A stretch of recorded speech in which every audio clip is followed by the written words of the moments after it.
Fala pessoal, tudo certo com vocês? Nesse vídeo vamos ver números que são racionais e números que são irracionais. Pela definição, o número racional é um número que pode ser colocado na forma de razão, ou seja, um número na forma A sobre B. Então nós temos aqui, dentro da parte que abrange isso no livro, muitas vezes se discute sobre algumas raízes, né? E nós temos que toda vez que a raiz é de um quadrado perfeito, a raiz quadrada é exata. Então, por exemplo, raiz de 0 é 0, onde 0 ao quadrado é 0. Raiz de 1 é 1, raiz de 4 é 2, raiz de 9 é 3, raiz de 25 é 5, raiz de 81 é 9, porque correspondem a quadrados perfeitos. Toda vez que uma raiz ela é exata, consequentemente é um número racional. Se a raiz ela não é exata, consequentemente ela será um número irracional. O que é um número irracional? O número irracional é um número que ele é decimal, é infinito e não periódico. Nós temos, por exemplo, o número π, que é um número bastante comum, que o pessoal conhece, né? Que é 3,141592, que é um número infinito, não periódico e decimal, tá? Então, o π, ele é conhecido por ser irracional. Mas outros números irracionais a gente pode representar por raízes não exatas. E aqui eu coloquei algumas raízes, como raiz de 2, raiz de 3, raiz de 7. Então dá para perceber que são números que você, se colocar numa calculadora, seja ela científica ou não, vai ver que tem várias casas decimais, infinitas casas decimais, e não existe periodicidade, ou seja, em nenhum momento ela começa a se repetir. Caso fosse periódico, nós temos que as dízimas periódicas são números racionais, ou seja, a gente consegue colocar em forma de fração. Aqui eu coloquei algumas raízes grandes para que a gente possa verificar se elas são racionais ou não, tá? E para isso, nós vamos utilizar a estratégia da decomposição em fatores primos. Pegando primeiro o 144, ao decompor em fatores primos, nós temos por 2, 72, por 2, 36, por 2 dá 18, por 2 dá 9, por 3 dá 3 e por 3 dá 1. Como a gente está analisando raízes que são quadradas, vamos analisar se são quadrados perfeitos. E para isso, eu vou pegar de 2 em 2 elementos. Então aqui, ó, 2 ao quadrado, 2 ao quadrado e 3 ao quadrado. Então eu consigo definir aqui, eu tenho aqui um 2 ao quadrado, 2 ao quadrado e 3 ao quadrado. Então, raiz quadrada de 144 será a raiz quadrada de 2 ao quadrado, 2 ao quadrado e 3 ao quadrado. Como a raiz quadrada tem um índice 2 aqui embutido, é como se nós tivéssemos dentro da propriedade de radiciação, raiz quadrada de 2 ao quadrado, raiz quadrada de 2 ao quadrado e raiz quadrada de 3 ao quadrado. E a gente pode simplificar, então, o índice da raiz com a potência do radicando. Então aqui vai ficar 2 vezes 2 vezes 3. Esses três elementos aqui sairão da raiz. 2 vezes 2, 4 vezes 3 dá 12.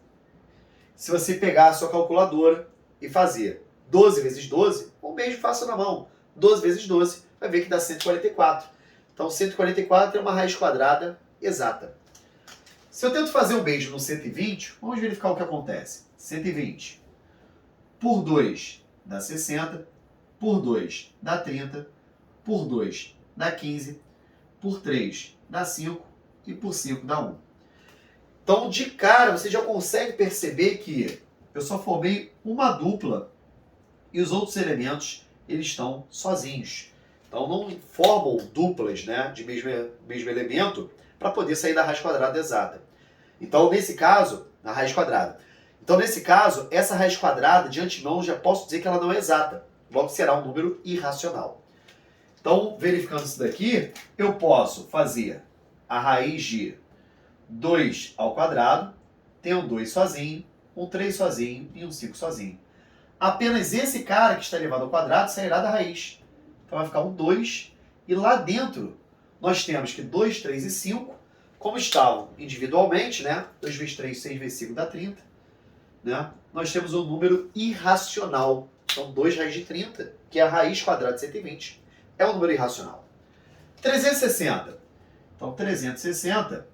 decompondo por fatores primos, por 2, 180, por 2 dá 90, por 2, 45, por 3 dá 15, por 3 dá 5 e por 5 dá 1.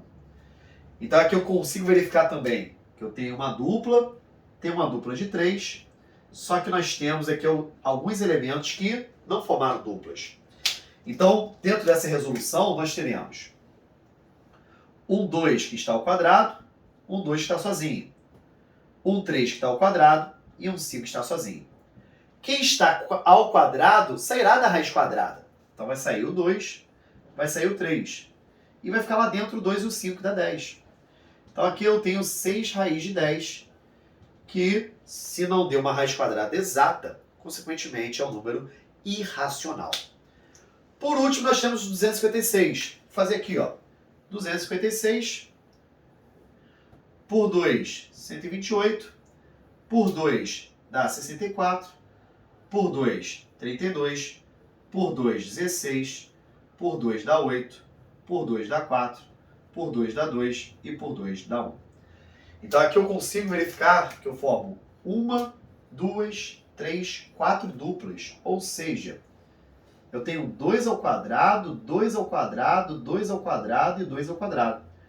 Então dá para verificarmos que todo mundo vai sair da raiz. Vai sair um 2, outro 2, outro 2, outro 2. 2 vezes 2, 4, vezes 2, 8, vezes 2, 16. Então se você verificar aí, 16 vezes 16 dá 256. Ou seja, é um quadrado perfeito, logo tem raiz quadrada exata. Então a diferença é justamente isso, tá? Na comparação entre raízes, para verificar se é um número racional ou irracional, basta saber se a raiz quadrada é exata ou não. Então, essa verificação pelos quadrados perfeitos, formando duplas, você vai conseguir facilmente identificar se é racional ou irracional, beleza? Galera, espero que vocês tenham gostado desse vídeo. Grande beijo e até a próxima aula.